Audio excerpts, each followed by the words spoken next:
Welcome to another episode of Tales from the Void podcast. I bring you your glorious hosts. Sean. Hey, I'm Josh. And I'm Mike. Let's rock and roll. What do you guys think of game exclusives? For instance, some stuff coming out for downloads for the PlayStation 4's version of Destiny that'll have some exclusives that the Xbox doesn't get. Or when Xbox One came out, they had the old... Day one launch? No, that... Titanfall? Titanfall. Oh, See? I missed Titanfall. Coming from a PlayStation 4, I didn't even know Yeah. the damn name of the game. But yeah, Titanfall, that's an exclusive for a console. How do you guys feel about that stuff? This is, I don't know. I get it. I really do, but it's starting to get to the point to where it is upsetting me more and more. And I'm even starting to get a little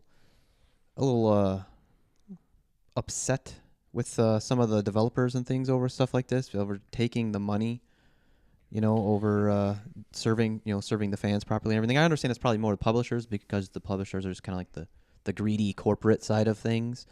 But yeah, the Destiny thing specifically to me is upsetting because they're still giving the Xbox owners that same content for the same price, but cutting out what the PS4 users are getting. Really? Yeah.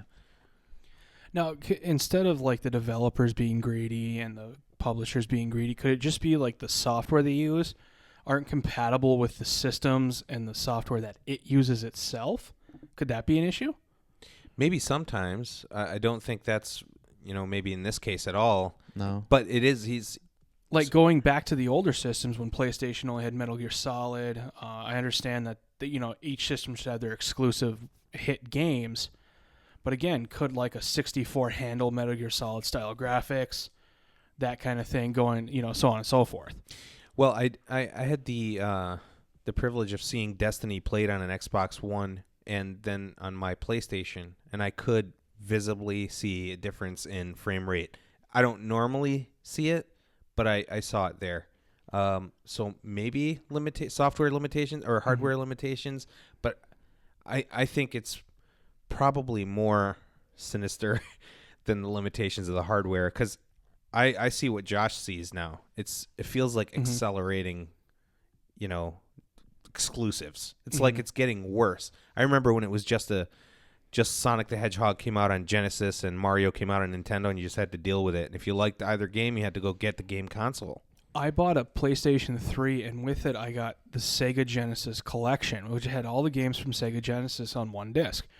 Trying to play Comic Zone, Sonic the Hedgehog, any of those exclusive, Echo the Dolphin, felt weird. Yeah. Like it were built for that system and that system alone. Well, and also the controller, right? Because doesn't it feel like you're a little bit separated from the intended way that the game was supposed to be played? Yeah, and that is actually kind of playing off both of your things there is like right now I feel like it's a complete cop out. Like last generation, maybe because there were hardware differences and there was even media differences in that the PlayStation 3 used Blu-ray, the 360 used DVD. It's a complete cop out now. Like they're the hardware and the media and software and everything that they use is so close and so similar. And especially the Xbox One is so built essentially, well, they really both are, but even the Xbox One, a lot of its software runs off of Windows type software. So I feel like it's just a really lame excuse if anyone does try to use hardware at this point. But I get the console. That's why I'll buy both consoles, just because I'm aware of I know this system's gonna have this and I'm gonna want to play, and this one's gonna have this. So I get that. But now they're doing it with this content, which is a whole nother issue and story of getting into that I have with the way that these publishers and developers are running things now. Yeah, the content thing is a kick in the gut in a way. Because you almost expect certain titles, certain games to be on separate consoles. Uncharted, for instance, PlayStation. Again, Halo, obviously, Xbox. I mean, those are iconic games for their consoles. They're almost champions for their consoles, That you expect. But yeah, the content thing is really interesting to me. Well, games like fighting games, a couple come to mind where they had characters that were exclusive to one console or the other, yeah. right? I'm getting to the point now where I'm even starting to pay attention less to like so much of this stuff like going on, because sometimes it's just too much if you try to pay attention to like, okay, I'm going to like reserve this game, and like all these different retailers have all this different content for the pre-order, and then there's the which system is going to have like which content, and how much of it is even going to be just timed exclusive, Like, Yeah. Stuff I just give me the game. I want to play the game at this point, and like let's let it be that. So just that the Destiny one just kind of, it really hit the, I don't know, what is the expression I'm looking for? I don't know. I can't think of it. But But the point is that you have both systems, yes, and it bothers you. and I So, I have mean- it on the system that's going to be getting less content for the same price. It's super irritating, Mhm. and I totally see that, and I agree 100%. And it comes again. It has that whole connotation of some sinister thing, like, oh, we're pushing buyers to X console versus X console. Like, I don't know. I feel like there's a happy middle ground there, and that is releasing the same content for both consoles. But again, if you're in the business to make money, you're probably going to try to head people a certain way because you make more on this end than that end. So, but that also ties into games doing this little thing called microtransactions, which are Yeah. super annoying as well. I'd like a boycott on all microtransactions and just shut that entire system down, because we're going to be buried as gamers in this microtransaction universe because of cell phones, the cell phone games. Hate to dig on I can dig on both the Play Store and the iTunes Store that have games like Farmville and Farmer Town and Farm Superstars or whatever. It's all farming, which is amazing because none of these people can actually farm. But if you need a cow, you just buy one. Mhm. And it's ridiculous to me because this is what video games is going to turn. It feels like that's the directions things are going to head into. I don't mind microtransactions as much as I mind the game. It's like The Simpsons Tapped Out, for example. You build a house, it says it takes 12 hours to build, or you can pay $4 and all of a sudden your house is built in 10 minutes. I hate that. Yeah. The Simpsons tapped out. Sean just brings in the There's most obscure stuff. that, like, Literally, no one purchased that game. didn't even except know the Sean. game Well, existed. you don't have to purchase it because it's free. Oh, what do they call that? Free plus? But Where they there's- jerk you around? Frups. Flupslus? Sometimes it's not. Free. Sometimes it's at least excusable if there's, if it's done in fairness. Like Mass Effect 3, the multiplayer, had microtransactions. You could buy all the stuff that was there, but you could earn it in-game just the same, and it wasn't even Yeah. that big of a pain to do it that way. So that's okay. Is it annoying that it's there? Yes, but at least the alternative is there. So, what album or song or lyric made you guys realize how powerful music really is? And he gets it right. Go ahead. Actually, mine's going to be the opposite of powerful, and this probably won't even make sense to the segment. Way to stick to the topic. No, I mean, I searched and I thought to myself, what song really moved me? And there's so many out there that move me. I went in another direction. I was like, what song should move you, but is actually super, like, Demotivational? yeah. And that comes in Hey Ya by Outkast. Because you hear that beat and you hear him sing and you're just like, yeah, and you're dancing and you're having drinks and you're having a good time. That entire song is really, really depressing. Tell us about it. It's essentially a song about the entire scale of a relationship from beginning to very end. Now, people break it down to, just the dating phase or just the marriage phase, but the overall theme is the amazing part of the beginning of a relationship and how terrible it is at the end. Because there's a part of the song where he actually asks outright why they're still doing this if it's just a charade, and it's in like the happiest part of the song. So this tells me that the music itself, the instrumentals, everything like that, really make the song, not so much the lyrics. Yeah, there are many songs that play off of that, right? That have like that happy background Yeah. sound, and are actually about really sad, depressing things. Well, that's crazy, Sean. I like the direction you went with that one. Josh, what you got? I don't like that song whatsoever, like not even a little bit, but I do like that idea though. I like that you played off of it like that because there's a Band of Horses song that like when you listen to it, it sounds like a love song. But when you read the lyrics, you can tell these obviously writing this. The lyrics are about like a man dying. It's almost like telling the story of like a guy dying like throughout the song. You're like kind of like, oh, that's a little depressing actually. Yeah, it's very depressing. Josh, you got one? Yeah, great story. Come on, Yeah, move along. Quit talking about killing yourself. Just Uh, keep moving. Mine was kind of like back in the day. This was probably the first album that I really remember listening to. The cassette, if I may age myself. I remember popping the cassette into my little Walkman and just becoming obsessed with it. And that was the album is Angel Dust by Faith No More. Wow. Ooh. Wow.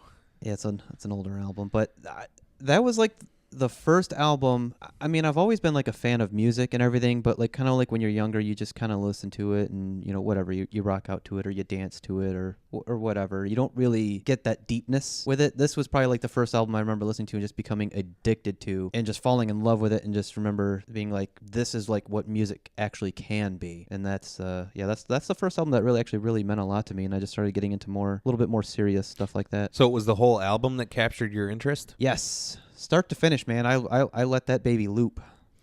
Yeah, that was hard to do back in the day with that cassette, right? You just let it go because you're just like, I want to listen to that song, but I don't feel like stopping and rewinding and stopping and rewinding. And then you, if you remember right too, you used to measure like how thick the tape was on one side or the other to kind of know There where were a you few were. cassettes that had the little marks. You'd put a little scratch mark a little or scratch. something. Yeah. Yep, you know where that song is right Gotcha. away. Yep. Oh, any specific song or lyric that jumped out from that whole album that you would point to? Not a lyric because his lyrics can be a little bit goofy, but A little bit all over the just place. yeah, start to finish. If you listen to that album, it's just like the creativeness, like the creativity that like band had, and maybe some drugs played a factor, but the creativity from that album and like how all over the place it is, and like I don't know, it was so crazy to me like at the time that like that was probably something like a music snob might listen to and just be like, this is just garbage, this is ridiculous, who would listen to it? But I absolutely fell in love with it. That's really cool, man. It's got variety. Are you guys familiar with the album at all? No, actually, no. I know probably 2 Faith No More songs. That's why I was kind of shocked that you actually had a whole album. Yeah. You're the first guy that I've ever known that has had a whole Faith No More album. I don't fall in love with songs. I fall in love with albums. I fell in love with songs and lyrics and Well, I songs too, obviously. You have favorite songs off of albums, but yeah. I'm Josh's favorite kind of guy that will buy an album for one song specifically, and that's it. yeah, I don't. It's weird. Like I don't typically end up buying albums and like you like half of it. So you make like a playlist off it or something like that. Like that's never the case with me. I always end up liking full albums. Yeah, there were only probably a few full albums that I'd listen to back and forth and didn't care where I was in the album. I just loved it all. Would be, of course, I'd mentioned Led Zeppelin Yeah. and hearing it for the first time. You really can't go wrong. You really can't. I mean, you can't.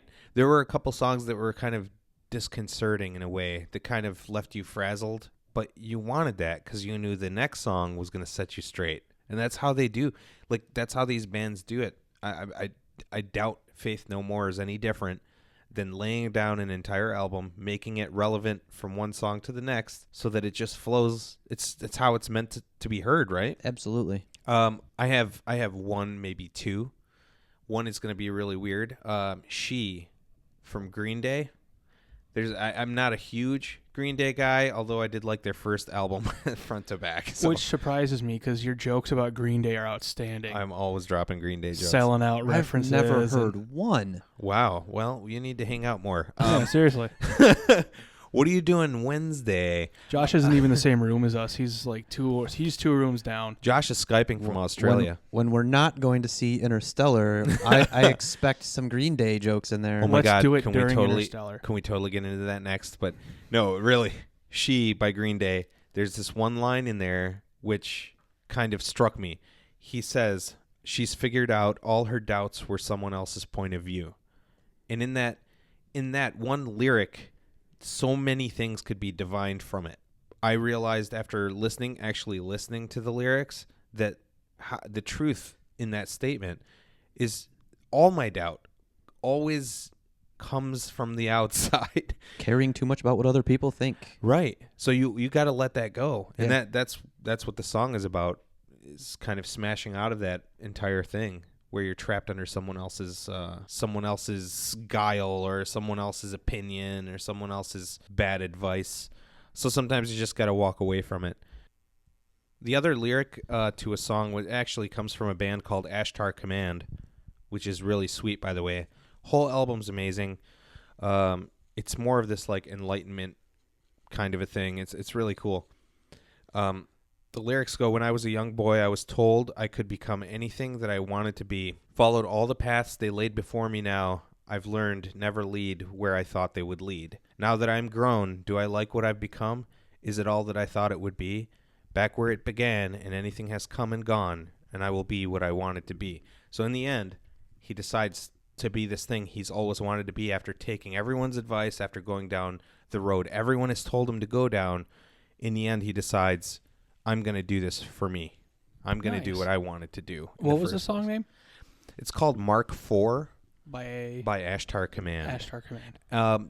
There are so many songs on that album I can't even begin to describe the effect they have on the psyche, because the band is that amazing. How old is that album? I've never even heard of this band. So I think that album's from 2009. I believe it's from Oh, wow. 2009. They only have one album right now. So fantastic. Are they already done? I don't think so. I think they're slowly, after they release the album, they're slowly rising in popularity now. Oh. So it's kind of like that thing Wow. where people are suggesting you go check it out, and people are liking what they hear.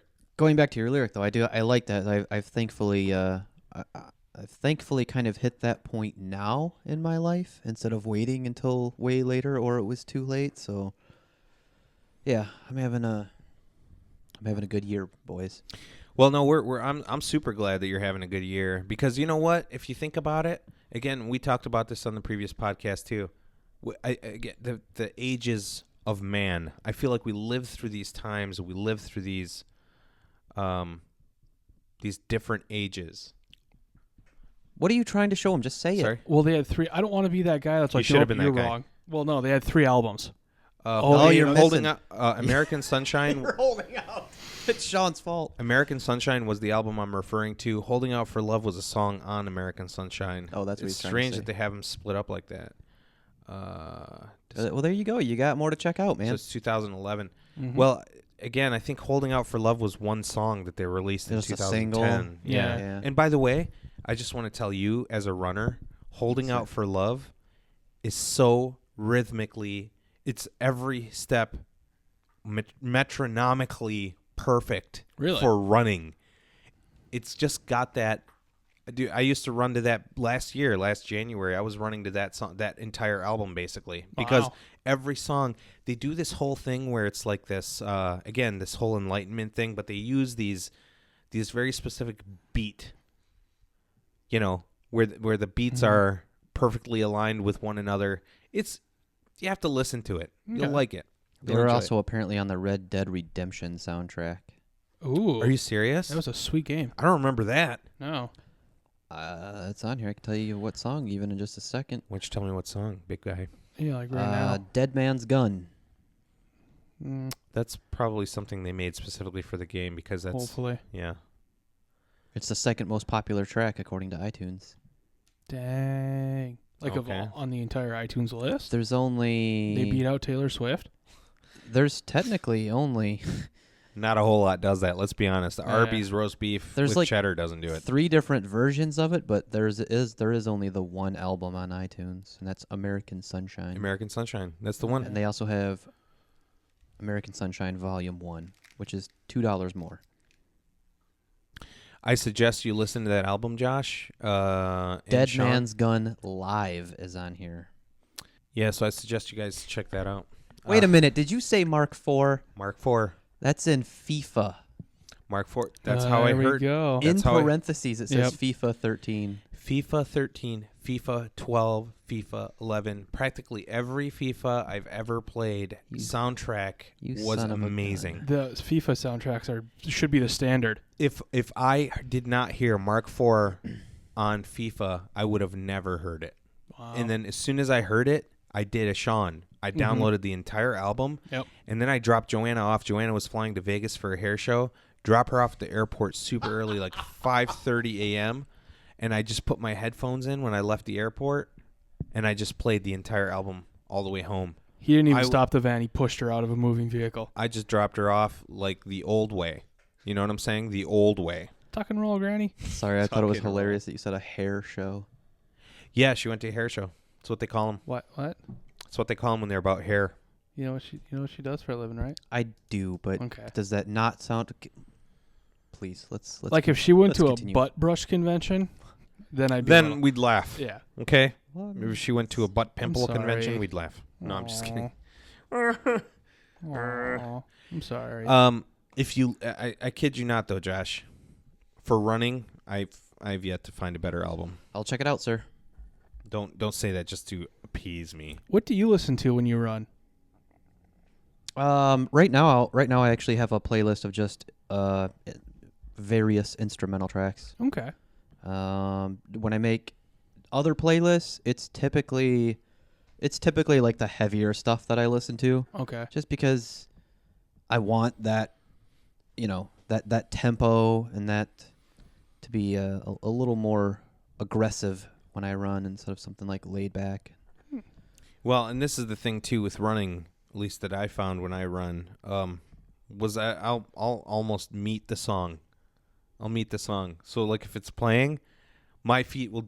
It's almost like the body does it by itself. It's crazy. So playing aggressive music will get you where you need to go faster, I think. It will. When I did run and I listened to music, I would feel out of place if I wasn't matching the beat of the song. Yeah. It's I don't know. It's something base in the human mind that has to go with the beat. It's probably an OCD thing in us, but if I wasn't matching the beat to like Enter Sandman, I didn't feel like I was running properly. I don't get Especially. that. There's times where even no matter what I put on, my mind will just start wandering regardless, and I won't even notice the music that I have on. Yeah, you'll kind of zone into just that rhythm. Yeah. What do they call it? A cadence? A runner's cadence? Cadence is more your posture. Okay. Oh, So like really? you're the old up and down. I thought cadence was like your stride and stuff like that. It's good to know. It's good to know. Mike posted a picture of the sandwich his wife makes him, and it's potato salad sandwich. She cuts it in fours for my In beard. fours. That's a genius thing. I always cut my sandwiches in triangles, figuring that little point would fit it. Makes it worse. Yeah, it's still messy. So I'm reading the comments, and everyone's like, potato salad sandwich? Potato What? salad, what? How do you make that? And I'm Wait like, a second. I've heard of things, but a potato salad sandwich, now that is just fuckery. No, I've had salads before, but if I put it in between bread, this is a whole new fucking sandwich. Listen, if you have a tuna salad sandwich, It's fine. it's fine. You ever have a An egg salad sandwich? delicious? Potato salad sandwich? What the fuck is that? What is that? Where'd they get that from? the amount A of salad sandwich? Wow. All right, Okay, shut I'm it down. done. Shut it down. I'm done. No, the mass confusion about the potato salad sandwich blew my mind. It actually made me doubt what it actually was. I'm like, this is no longer potato salad? We weren't sure what the hell was going on there. Yeah. I was like, did she put something in there that would only react with bread properly to make it taste better? Yeah, it just kind of surprised me that some plain thing caused so much of it. Yeah. I'm sorry, I was waiting for like No, that was it? that was Basically, that's getting cut out, but we're just It was I'm only leaving it in there. it was only the comments of people being blown away that it was an egg salad sandwich. yeah, because it's Or, as sorry, if a they've potato never salad. heard Yeah. of something salad sandwich before. But everyone is eating tuna salad sandwiches and egg Weird. salad sandwiches. But if you do a potato salad sandwich, game changer. You're what- just a weirdo. do you guys have any hilarious, funny, fun, or scary pet tales? TAILS. Fire away.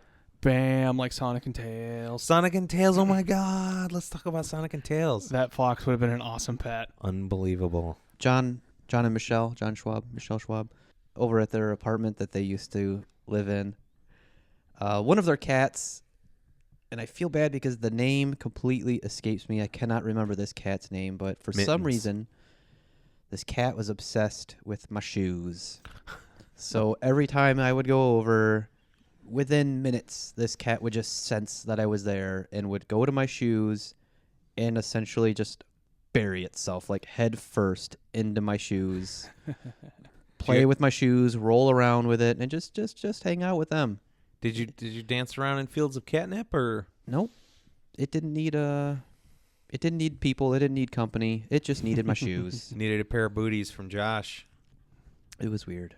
That's what cats do. They do weird shit sometimes. They really do. My brother's cat absolutely loves fresh laundry. So if he smells dryer sheets anywhere in the house, he's in that room trying to get into the basket. Because it's so warm. Yeah. Yeah. I want to wear the warm pants. You don't get to, cat. Yeah, well, that's the thing. The cat gets to double it up because if you put the warm pants on, cat jumps in your lap. That's a double win. Too bad it doesn't work for the females. My favorite one is my brother's smallest dog. She's a Bichon Frise mixed with something else, and she's just Bitch on freeze. Bichon Frise. No, she's a small little fat dog, so she struggles with certain things. My favorite being jumping up on couches and beds. So we'll sit on the couch, and she'll come up and kind of put her paws up and look at you, wanting you to pick her up. But we're like, nope, you got to do this on your own. And she'll run and try, and then she'll run and try, and then she'll sit and she'll start barking at you. And then we're like, we're not picking you up. You got to get up here. So then we entice her with whatever we're eating, popcorn, pretzels, whatever, put them on the edge of the couch, and she'll see it, and she'll try to get it by laying her head sideways on the couch and then licking upward. Oh, my gosh. So then finally she gets really upset, and she'll start these running jumps. But essentially she needs to start from like the west side of the house and come barreling in and have a clear ramp to jump up on the couch. Most of the time she ends up burying her face in the front of the cushion and then either flipping up on the couch or pile driving herself onto the floor. Like a battering ram, just Yeah. without no control whatsoever, just full speed. Nope. Dun, dun, dun, dun, dun. Yeah, just straight into the couch. That's awesome, man. Yeah, some dogs try to get up on top of the couch in a clever way. She used to have problems climbing downstairs, so you had to take her down into the basement with you. Every once in a while, she gets courageous and she'll go down herself. But then she sits at the bottom of the stairs and barks until you help her up. Same situation. You're like, come on, Mitzi, come on. And she'll run up a couple stairs, turn around, and go back down. And she does this like 3 or 4 times. She'll get to the very last stair before getting to up the full upstairs in the kitchen, turn back around and go downstairs. Like a douche. Like that dog just cannot comprehend that last stair, and she needs the charge to go up all the stairs. It's unbelievable. Getting some exercise. That's good cardio. Yeah, especially for a dog named Mitzi. Mitzi. Man, Such a fat dog. my cousins had a dog named Mitzi. It was one of those really ugly dogs with the real buggy eyes. We didn't like Mitzi. Are you talking about a pug? No, it was like a Shih Tzu. Okay. It had that like smashed face. Oh, yeah. Yeah, it looked like it was trying to get up on the couch a bunch of times and It failed. kept hitting the side. Its whole Which life. only look funnier when you pet its head. Yep. And in you the eyes. realize that your hand crossed over its eyes and mouth Yeah. the whole time. Yeah. Going back to Mitzi real quick, because I have a ton of stories about this dog. Every time I take her to get her groomed, the groomers will ask, is there anything wrong with the dog health-wise? I'm like, you'll find out. And they'll go to pick her up to bring her in, and you'll hear, ugh. What? Yeah, because she's supposed to be like 8 pounds. You just get that. You hear the struggle. She's supposed to be like 8 pounds, but she's like 16. Oh man. So they go to pick her up, and they're like, ugh, oh. And then like when I get the reports back after I pick her up, you'll see like dog overweight, diet change suggested, or something along those Suggestion, lines. JennyCraig.com. Yeah. Feed greens only. But she eats like batteries and rat poison. We watched her eat one of those Tide Pods before. Dog's alive. She's gonna outlive every human being on this earth. Well, her insides are super clean. Yeah. That's all that cardio. It's all that cardio. She needs fuel for getting up and down the stairs. Nothing Yeah. beats a Tide Nothing beats a Tide Pod in the Tide stomach. Pod stomach. Oh man, that's awesome. The story I want to share is actually how I came across my 2 kitties. So, my kitties are named Pink and Blue, appropriately. Actually, no one knows why, but I'm going to tell you why right now. Lay it on us. Well, we went to a rescue. I don't know the name of the rescue off the top of my head, but I'll get that info and maybe throw it in the description so people can support it. It was a pretty sweet place. This lady did this just basically because she saw all these animals in need and she decided she was going to help them out. So that was really cool. So when I was looking for a pet, we actively searched for a reputable rescue. So Were you looking for a cat? at the time, yeah. Okay. I was looking for a cat because I needed something self-sufficient but wanted something alive and in the house so when I would get home it would greet me. And, you know, Sure. a dog, I'd have felt bad because I was gone most of the day. Didn't want to come home to a dead animal and have it be on my watch. No, so we went into this rescue and my full intention to get a cat, and my intention was also to get a tuxedo cat. That was the thing I was gunning after. I mean, we even phoned ahead the whole bit. So we get there, and there's of course, there are cats everywhere. The lady's telling us, oh, they don't mind the vacuum. You know, I vacuum around them all the time, so they don't mind noises and everything else. So that was kind of a big deal to me because I don't want a cat, like, freaking out every 3 seconds. I look in the cage, and there's this one cat with this little beauty mark on its lip. It is a tuxedo cat in the traditional sense, has the white belly and the mittens. So I pick her up, and she fit in the palm of my hand. Aw. And I just looked down at her, and she completely trusted me. Her paws curled up towards her belly, and she just laid there in my hand and thought it was the coolest thing. And then she started nodding off. It was awesome. I was like, I have a connection with this animal, and I want this. I looked at the lady with the cat in my hand. I was like, I need this animal. She goes, well, if you want to take her, I'm not going to try to guilt trip you or anything, but I'm going to tell you that she was found next to her dead mother and dead siblings because an animal had killed her mom and her siblings. She was the lone survivor. They found her and paired her with another cat litter, and the mom of the other cat litter took her on as one of her kittens, raised her up, and the whole bit. Cute as a button. And then she says, I won't guilt you into it, but she kind of has a sister. I was like, hell to the no. I didn't want another cat. I didn't want 2 cats, right? It's like I came here for one, and Yeah. even then I'm kind of not that interested. Now, But now you're gonna... now the shelter owner's guilting you. Well, it felt like, you know, Yeah. she was saying I don't want to guilt you into it, and I didn't. I feel like it was only right of her to mention that. I'm Right. glad she. That's- Well, I'm Yeah. obviously glad she did. So I had this other cat on my mind. So I'm like, okay, could I manage another cat? Absolutely. Absolutely not. I didn't want it. So I said, well, which cat is her sister, her litter mate? And she points into the cage, and buried deep in the corner into the darkness is this fat little fur ball just sitting there, completely antisocial. All the other cats are running around playing on the trees. You know, they have like these carpet trees set up, running around playing, have a good time. This one's in the corner, totally antisocial. I'm like, of course that is this cat's sister. And of course this is the one that needs to go because no one wants that one. cat. Yeah. That's the one that Right? I would want. Yeah. Because you're a weirdo. So Aw. I'm looking at this cat like, damn it. I look at the one in the palm of my hand who's now just completely passed out, and I'm like, how could I separate her? She's already been separated from her family. I mean, I'm out the door with this cat at this point. I'm like, nah, I don't want it. I'm out the door and in the van at this point with the cat, and Joanna kind of tipped me off a little bit and was like, you know, it'd be kind of nice if she had a playmate and stuff because we'll get lonely at the house. And I was like, oh, Christ.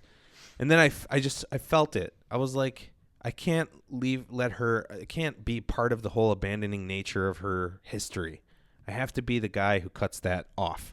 I went in and I said, let me have that cat. She said, everything for the cat is no charge. You just pay for the shot, which was like $20. Oh, wow. She didn't charge me for anything. I took the other cat, which was superiorly antisocial. That's awesome. But when I got home, I'm so glad, and I'm so glad today, to this day, that I got both those cats. I named them Pink and Blue because I got them both little collars with bells on them, and I got a pink one and a blue one. And Blue is the bigger cat, the one that, you know, had a family life growing up and all that. Pink is the one that was kind of, you know, had the family killed by the wild animal. Aw. So these cats love each other. If one is not in the same room as the other, you can hear it meow across the hall and they talk to each other. They love it when you get home. Both cats come up, for attention. I mean, it's cool. I'm glad I got them both. How old are they now? I don't really know. Well, I mean, how long have you had them? I've had them, God, years.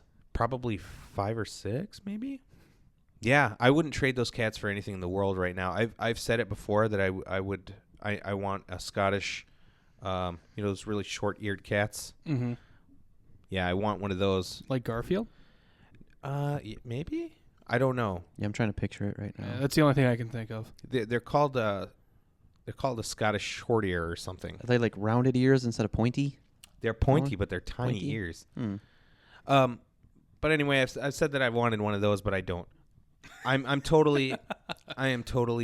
love these cats, dude. They're like kids almost. So that's the story of Pink and Blue. Yay, pink and blue. Blue, by the way, is like a supermassive black hole. She's super dense. You think, oh yeah, just like Sean's story about how heavy his dog is. I think this cat's about 16 pounds. Like you pick her up and you need a back splint. That's that's how you work out. Blue, come on. That's it. What is that?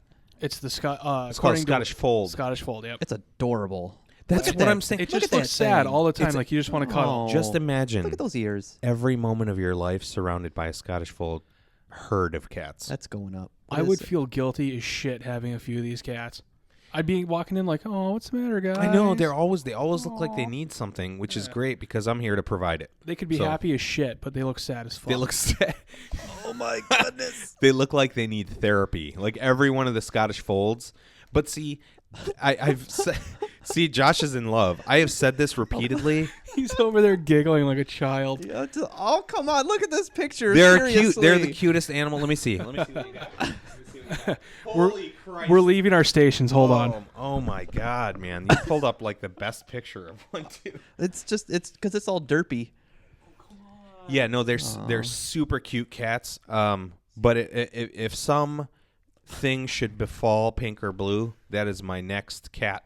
Hands down is a Scottish Fold. You're on notice, cats. Yeah, Pink and Blue are now on notice. Do you have any like horror stories with those cats? Yes. Oh my God, I'm glad you asked. So she said, "Hey, I vacuum around them. Everybody's cool." Is that one? Yes. Let me see. That is Let one? me see. I just saved this picture by random chance like the other day. Random chance. My new favorite supervillain. And sent it to someone. So she had claimed that the vacuum wouldn't bother them or whatever. So the first time I vacuum around these cats, Blue craps everywhere. Oh, Oh, no. no. Yeah, just everywhere. Nice. By the way, this trend hasn't stopped. When I pull the vacuum out to vacuum, I actually close the door of whatever room they're in so that she can feel totally secure. Otherwise, I need a snow shovel because she will just crap. She will just shit everywhere. Wow. Yeah. I just found a picture of Taylor Swift with one. Okay, hold Send on. it this way. Hold on. you We're want leaving it? our stations. Oh, jeez. Oh my God, Taylor Swift. That cat's cuter than Taylor Swift. Okay, I think Sean That almost crapped it was like we just fired up the vacuum Sorry, in here. that cat is way. Yep, Ladies and gentlemen, there is something cuter than Taylor Swift. that cat's cuter than that cat. Jesus. Outplays Taylor Swift. Yeah, so now Josh is gonna get a Scottish Fold. You know what? You know what's cool? Just imagine we never talked about these cats. You would have never known about the Scottish Fold. It's Well, like actually, this. he would have known because, like you said before, he just randomly saved one like a few days ago. That was from a few days ago. This was just maybe Thursday, something like that. Yeah. Josh didn't know, but he was ramping up for a Scottish Fold. An Scottish Fold SF. podcast. I don't SF. remember. No, I know exactly where I got it. It was in a subreddit. Welcome to another Aw. episode of Scottish Fold Podcast. Yeah, Scottish We Fold. are your hosts. Why is it Fold? We are Scottish your Fold hosts. Sean. This is Meow Meow Mike. Meow, meow, But I would always get one from a rescue, man. They're real timid cats. They're really nice. They What have are a the- nice demeanor. What are the odds that you find one in a rescue, though? Pretty high. It's Yeah. a cat. It's a cat. Yeah. Yeah, I feel like well, just a snapshot. When I walked into that lady's house, which yes, she used her house as a rescue, there were 800 cats. It was clean in there and everything, but there were 800 cats and every kind of cat you could have possibly imagined. I mean, cats are probably the most dumped animal. If she's still doing that, maybe you need to pass that info along to us. That's what I'm saying. I'll definitely. Oh yeah, give we'll it- throw up the link in our show notes. Yeah. It just goes to show you that people aren't willing to take care of an animal because it's an animal and they want it. They just want it because it's adorable for 10 minutes. Yeah, wasn't there that whole bit where people were buying like bunnies for Easter, and then Yeah. they even had to put it on the news like, "Hey, don't buy bunnies for Easter." Yeah. because like there's this whole thing that comes with it called responsibility. And you have to actually feed the animal Yeah. and change its poo-poo pan. You have to like do stuff, and people don't do that. Oh, So- look, it's cute. It'll take care of So itself. balance, counterbalance. Here's this lady who feels like she needs to change her life, which she did to help rescue these animals. So her life is changed completely Yep. because people dump cats. Here, Pink's mom was a domestic cat. It just got thrown out, had a litter of kittens, was eaten by a raccoon or something, and laying there dead. And Pink didn't move from her side. She just sat by her side the whole time. So. I mean, there's stories of tragedy with these animals, and if I think it's probably something in man's mind where we think we're so dominant over every creature on the earth that we don't even consider that these animals might have, I don't know, they might love each other, they Right. might care about each other, they might care about us. hurt, Right. right? If you think about an animal hurting, that's like someone hurting in a way, doesn't it? You ever watch The F Word? Gordon Ramsay. It was from the Outstanding BBC. show. No. He in his show, the first few seasons, he would raise live animals to then later be, slaughtered and served at his restaurant. The first season, he raised sheep. Sheep, yeah. He raised sheep, and he named every one of them. He let his kids name them and his wife name them. By the end of the season, he had to step away from the slaughter because he was so attached to them. Yeah. After that, his kids wanted to name the turkeys, I think it was, the next season. No names. Wouldn't let him name them. The kid's Wouldn't like, let him I name. want to name him. And he's like, no. Well, that's the thing. And if you remember any part specifically about the sheep, when they got sick, when one of them got sick, I mean, he Yeah. called in professionals to take care of this animal. He did not want this animal to suffer. And I think we're so separated from that process and we don't understand it. Yeah. My wife doesn't like to eat chicken that's on the bone because the bone puts her too close to the animal. America's like that too. Oh, wow. He doesn't. I forget what it is. He just says it's like gross or whatever. But yeah, he will not eat chicken off the bone. I mean, we all have respect for dogs. We all respect cats in a way. We think, oh, Right. they understand us, or they're purposely bred for us. What are other things we think don't have feelings? Cows? We don't give a shit about cows. You ever see anybody give a shit about a cow? I care about cows. Well, I mean, come on, seriously though. Have you ever been like, oh, that cow must be sad today? Have No, you ever- nobody have you cares. ever- Nobody walks by a cow and says that cat. I must console the animal because it must be Yeah. sad. I want to go pet the cow. Nobody says that. Nobody. Yeah, we know people that say that. Okay, maybe 3% of the Yeah. entire population. You ever been licked by a cow? I've been licked by a horse and a Nubian goat, but never a cow. Ah, Nubian. This little Star Wars there. But yeah, We we need had more a, Star Wars in our podcast. that's the cool bit. Is Is that- Joanna had an Arabian horse. That was really sweet, man. It was sweet dating a girl with a horse. It's really cool. And she also had a Nubian goat, which was the horse's best friend. So No way. yeah, it had a horse. Oh, by the way, we took that goat in her car Uh-huh. everywhere. Really? We took it to the park on a leash, walked it everywhere. We were the people with the pet goat. What? Absolutely. I can't see this. Yeah, this is like history that why This is why were we never fantastic. told this before? My dad, For the podcast. we met my parents at the park at Kensington Park, and we brought Sonora. That was her name, Sonora. So we bring her to the like park. shake, shake, shake. Yeah, exactly. That's exactly who it is. She'd poop little pellets and shake her tail, so shake Sonora. We took her down out of the car, and I just remember looking at my mom and dad's face. Now, remember, my dad raised us how to slaughter animals, and here Yeah. I am having a pet on a leash. Your It's a dad must Nubian have goat. lost his mind. My dad was like, "What's for dinner?" You bringing dessert? Yeah, bringing dessert. But no, I brought the goat up, and of course, my dad, put his hand right on the stop on its head. And what does a goat do when you do that? Immediately back. pushes back. Yeah. And it thought my dad was the biggest jerk and just came after him. It was awesome. But yeah, I mean, I went from spectrum to spectrum, man. I had Wow. animals that we slaughtered, and I in turn had a girlfriend who had a horse and a goat that I would hang out with. You know? That's insane. I didn't know. That's awesome. Yeah. Goats are pretty sweet. Goats are sweet, and oddly enough, again, an animal with its complete own personality. Yeah. You know? They all I do. think it has a lot to do with how the animal's brought up too. Like the cows that nobody seemingly cares about, they're raised in a barn. There's minimal human interaction. Yeah. There's no like hugging the cow. Maybe the kid will come out and give the cow a kiss or something like that. But you know, that's a whole lot different than the guy who's raising lions by himself, Yeah. 24/7, going in the cage, giving them food, training them, you know, letting them out the wild, and then 10 years later going back, that lion knows who this guy The lion is. knows. That was probably one of the most amazing videos I've Yeah. ever seen. That return. You see that one, Josh? We had no. Well, I was gonna if Christian I can just kind Lion? of if I can just interject here really quick. Well, Please. before I forget what I was gonna say. We had when I was growing up through like mostly like middle school and into high school like a little bit. I grew up not a farm, but I mean we had some property and we had like horses, we had a cow, we had a goat, we had some chickens. But the cow was free range. Like it didn't stay locked up in the barn. It roamed around the acres that we had. But it would act like a dog when it knew it was like feeding time. Like it would see me coming down the hill to go into the barn, and it would just start running and follow into the barn right behind me. Open up the big door. We would have like basically like the storage room with all the food and everything, and we always kept it like in the big, like gallon drum or 5-gallon drum, whatever what size they are. They're probably 50-gallon drums. 50-gallon. 24 50-gallon ounces. drums. Thank you, Mike. I would like, have to like lean into it a little bit if it was only like half full or whatever to Yeah. like start scooping out food, and the cow would like jump on the drum and like just stand like right next to me and like put its head like in the drum next to me, like, is that gonna be my food? Is that my food? That's awesome.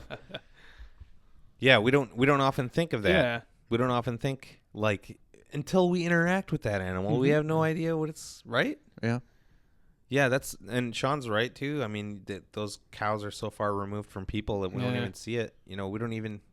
I mean, there were times when I was a kid when the only animal interaction was seeing, horses in a field while we were driving on some Yeah. Sunday. Yeah. I never actually had been up near a horse until Joanna, and then she let me feed it out of my hand. And then I would come outside because I used to smoke at that time. I'd come outside to have a cigarette.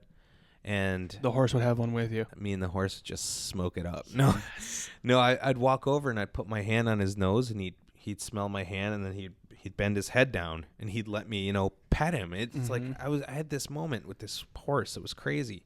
And then we'd go to horse shows or state, the state fair, and they'd have all these horses, and I knew exactly what to do because I had interacted with a horse before. So it's a cool thing to be a person who is fully conscious, and come up to an animal and, maybe trade some trust with it.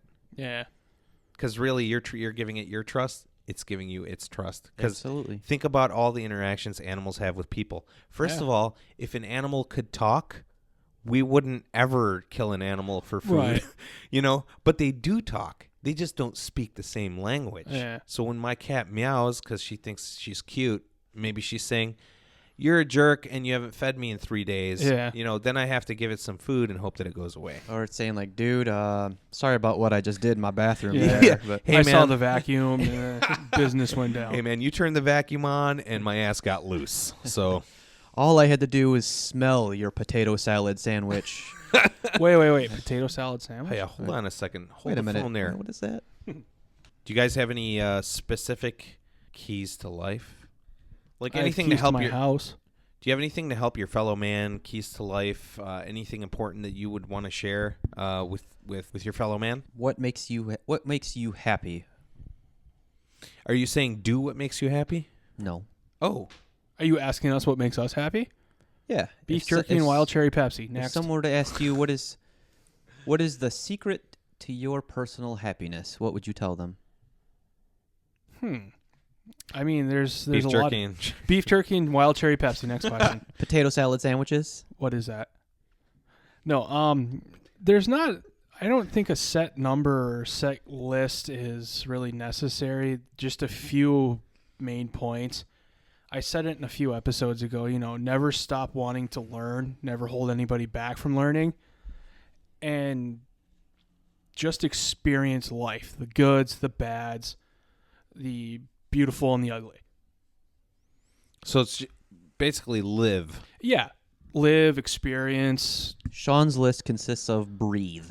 breathe, live, experience, beef jerky, wild cherry Pepsi. Wild cherry Pepsi. Over Do they- cherry Coke? By the way, do they Oh, make hell that yeah. anymore? Wow. Wild cherry, yeah, Pepsi? They still do. That's disgusting. Yeah.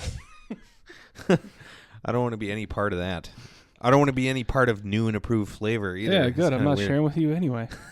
I said nothing about sharing in my list. So You actually did not mention sharing. oh, fuck everybody else. I want my pot. Josh? Yeah, I've got some for sure. Let's hear them. I made a whole list, man. Yes. More than 5? No, I stuck with 5 just because I felt like that got most of my main points across. Okay. I didn't feel like I needed 5. I just stopped there. Yeah, let's start at the top. Well, these are in no specific order, folks, but they're all valid. Number 1. Always be willing to lend a hand. Just for me, helping others is always I don't know, that always brings joy to me, and I think if you just give and help honestly and you don't expect anything back in return, I think you'd find yourself getting great joy out of that happiness for you and the people that you're helping. I agree. Any hard times I've had in my life, especially recently, well, I would say last year, probably towards the end of last year, and the moment I started helping people out, I found myself. And that's what happens. You help others to help yourself. I counted how many times in February you told me you stopped and helped put somebody out, change tires. There was 11 in 1 month. Yeah, I just stopped for everybody I could, and I would help change their tires. I dug some people out of the ice and snow, and of course we had a horrific winter, so that was a constant stream Yeah. of helping myself. Yeah. And I will say this, of all the people I know, you and Josh, and it's neck to neck, are the most helpful people I know that Thanks, are man. willing to jump the gun to come help a friend. Thank you. Thanks, man. Yeah, don't puff me up too much there. Don't puff me up.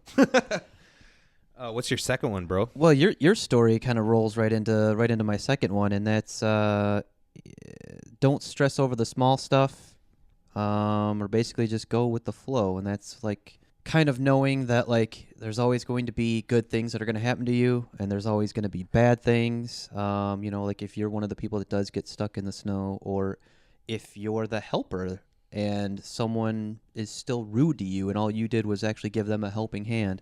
Things like that are going to happen. You're going to get stuck in traffic. You're going to get rained on. You might step in a puddle. You might trip.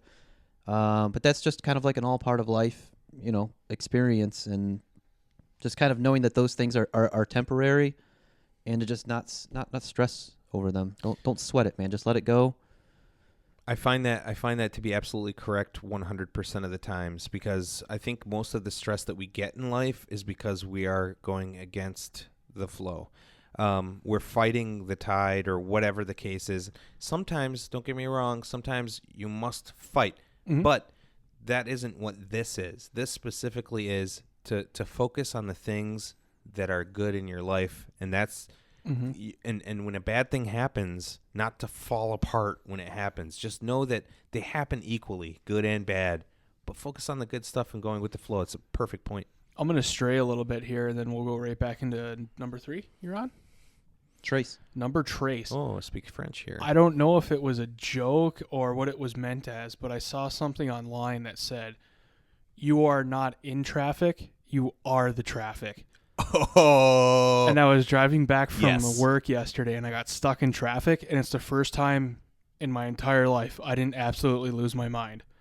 because you realize that you are. I'm the reason that it's happening. Correct. I'm slowing down, I'm speeding up, I'm switching lanes, I'm cutting people off. just like everybody else. It's nobody else's fault. Yeah. It is other people's fault, but I'm a part of it now too. It's everyone's fault. Yeah. You are a part of that puzzle, and that puzzle makes a whole picture, and that whole picture is traffic. But you know what? are Instead of sitting there and like punching your steering wheel and getting upset and just Yeah. causing so much strife and stress in your life over something so insignificant. Yeah. You know Something what? you can't control Put either. on the music, man. Oh, Enjoy man. the That's music. exactly what I did. Enjoy the music. While I you're turned the sitting radio there. up. I was like, hey, I can listen to one more song. You know what? yeah. Know that when you get home, maybe your awesome cats are waiting for you, or your loved one is waiting for you, or you know, maybe you can throw some Beef cookies in jerky the and- oven. Maybe Turkey, no one's turkey. maybe no one's looking forward to you coming home. But one thing's for sure: every time I'm stuck in traffic and I look around me, there are people doing exactly what Josh said, singing in the car, having a good time, and I'm always looking at them. And if I'm bummed out, I sometimes, well, at least I used to, I'd look at them and be like, "Gosh, jerk." There's one video online Not that makes anymore. me giggle, and I watch it every once in a while, and it's this traffic jam, and this guy sticks his arm out the window. 3 cars down, another arm pops out the window. 1, 2, 3, shoot. They were playing rock, paper, scissors. Oh, that's awesome. outstanding. Yeah. Earlier in the summer, I got caught in a really bad traffic. There was some accident on 696. I got caught real bad, and I had my arm out the window. It was this, 74-degree day. It was perfect, and people were just coming up on the left lane and asking me, like, they're lowering their window, and they're like, "Hey, man, where'd you get your tattoos done? I love your tattoos." It was hilarious all through the whole way home, essentially stuck in traffic. But, I mean, I even pulled up next to a guy. We had a whole conversation about, like, old muscle cars because we were just stuck in traffic and had nothing else to do. Yeah, Sometimes that's going with the flow. It's totally like, Absolutely. just let Yeah. it happen, yeah. Number 3. Number 3. Numero tres, French, please. But my number 3 is to accept and embrace imperfection, embrace failure, if you will. To me, I love being imperfect. I've fallen in love with being imperfect and knowing every single day of my life, like, I'm going to go through failures, and I'm perfectly okay with that. To me, all of those things that you go through and that you face, they keep me humble. They keep me very humble, and I love to laugh at myself because of it. It's a key to learning lessons in life for me. And Do I you think, learn from these failures, though? Uh, There's a big difference between learning from them and then just failing and being like, "Oh, No, it's I not failed." like Charlie That's Brown very syndrome. Salome of you. You should have seen the dance people. It was, Yes. No, that's kind of the point. Is just kind of like, okay, it's basically knowing that, like, if I do fail, if I don't succeed, I am going to get something to take out of it, and Okay. know that next time I will improve, or next time I can do this. And it's a good way to keep. I think it's a good way to live with keeping your ego in check, Oh yeah. and not just not knowing that you don't have to have things a certain way. It doesn't have to be that way.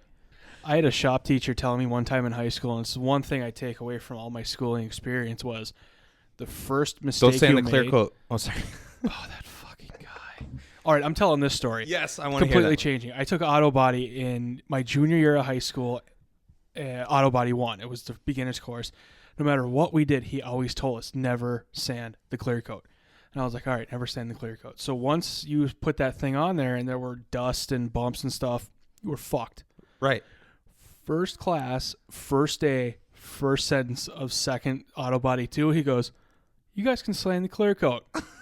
Kids threw their notebooks in the air and were like, "Come on. You spent 6 months telling us not to do it, and then you completely ruin that the first day of second year."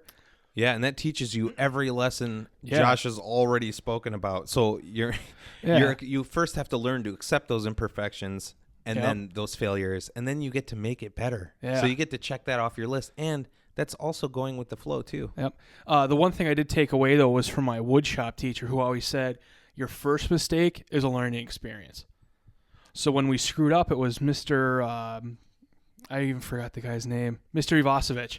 Mr. Ivasovich, I made a learning experience. I would have never guessed that. Yeah, no. He had one toe. We got him sandals for a senior gift. That guy didn't learn his lesson 4 times. No, he ran over his foot with a lawnmower when he was like 14. What the Wow. Christ? Yeah, but he always told us, your first mistake is a learning experience. So when we screwed up, he goes, how many mistakes did you make? If that was your first one, you got a new piece of wood to do the bench over. You got more nails to try it again. If you screwed up a second time, that was on you. Wow. Well, and it's a good way to teach kids too. Yeah. You know, give them that good foundation. You have a number 4, I take. Number 4. Number 4 is French for chair. Number 4 is pure positivity. Fuck And- that. Sometimes. Sometimes. Tell us about it. Tell us about it. Bring it in hot, Josh. It's kind of summing up actually what we've already just been sitting here saying to each other, and that's no matter what's going on, no matter where you're at in your life, is to just always try to maintain a positive frame of mind. Just to kind of sum it up and leave it there, I would basically just say, like, negativity serves no one but itself. Number 5. Which is French for 5. All right. Number 5. Be honest. That means being true to yourself, admitting when you're confused, admitting when you're overwhelmed. Kind of what you touched on in an earlier podcast is that it's okay to not know everything. Just know that you're not always going to have all of the answers. You just need to let go sometimes and always be honest with yourself and with everyone else in your life. It should be honest, unless your girlfriend or significant other asks you if the pants maker look fat. Am I as pretty now as I was when I was 19? I'm going honest. Am I 19 like I was when I was 14? I'm going honest. Well, Oh, man. yep. Listen, ladies, Love you, buddy. his phone number is 248. 555. It's always 555. Yeah.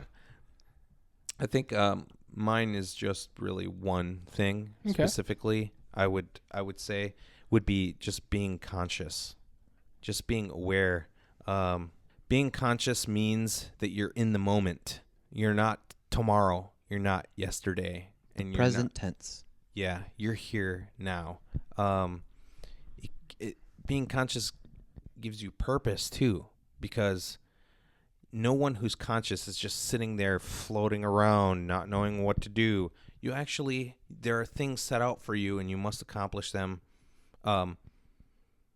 or you're not a very conscious person. You're just kind of floating around. Right. But when you start to make more conscious decisions, you will start to think about if a certain thing is going to take you closer to the thing you want to do or further away from it.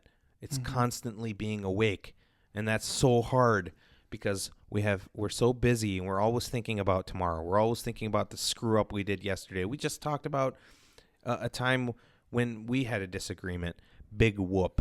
That was yesterday. Yeah. So if we really are living in the moment now, we're not talking about that. And if we're talking about good things moving forward and being positive, and practically Josh's entire list begs being conscious. Yeah. And if I'm conscious, I'm not going to insult you. I'm not going to say things to hurt you on purpose. I'm not going to do things against my fellow man, because I'm going to realize what that means in the now, in the frame of today. And it only makes you an uglier person. Thanks a lot, Josh. Oh, come on. So, you know what I mean. Anyway, I was driving down I-75, and it was practically before they closed the store on me at the job I used to work. Driving down I-75, and on the overpass, someone had spray painted the words, "Why are you doing this?"